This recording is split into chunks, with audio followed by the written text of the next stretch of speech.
بزنس سنټر کولاو دي د وزیرستان خلک ډیر غریب او کنه مرکزی یا صوبایي قایدین دي چې کومه د هیلپ وجه باندې نن په شمالي وزیرستان کې د هر وکر 15-20-30 هزار روپے چې کومه د ورځ جوړه کو په کیلومتر شي چې کومه د بزنس سنټر کولاو شو د حکومت طرفه میش په دا باندې د موجوده حکومت ډیره شکریا ادا کوي.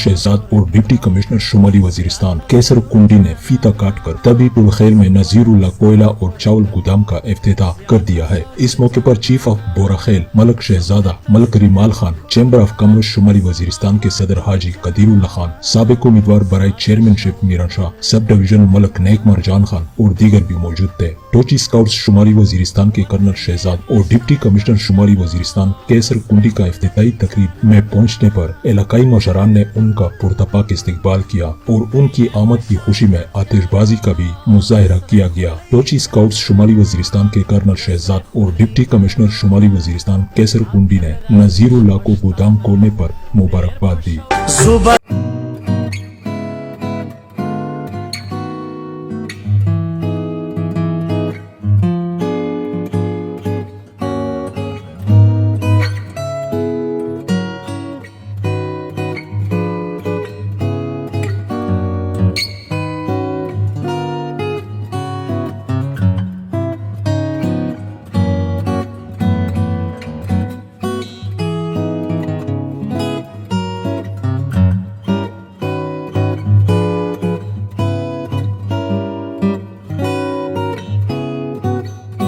کوم بوراخیل تحصیل غلام خان د نن چې کوم پروګرام و دا غمیج د کولې او د چاول ګودام پروګرام نن الحمدلله په وزیرستان ش په هر ځای ش بزنس سنټر کولاو دي د وزیرستان خلک ډیر غریب او هغه سره خپل د بلبچې د رزق طریقه هنو او د بچونو د تعلیم د حاصلولو طریقه هنو په دا چې پابند خرچه شو نن الحمدلله د موجوده د حکومت په مدد سره چې کومه دو هغه سیول انتظامیه او کور سره ټوچ سکاوټ دي او کنه مرکزی یا صوبایي قایدین دي چې کومه د هیلپ وجه باندې نن په شمالي وزیرستان کې د هر وکر 15-20-30 هزار روپے چې کومه د ورځ جوړه کو د بچیونو د تعلیم اخراجات په پیرا کوي شي او د خپل قبيله رهایش چې کومه د هغه خرچه په پیرا کوي شي نن الحمدلله په وزیرستان کې په کیلومتر چې کومه د بزنس سنټر کولاو شو د حکومت طرفه میش په دا باندې د موجوده حکومت ډیره شکریا ادا کوي خاص کر لکه د ګلم خون تحصیل ایریا شو یا میرلی تحصیل ایریا شو داس نره تحصیل په طرف باندې میش دغه د حکومت نه دغه مطالبه کی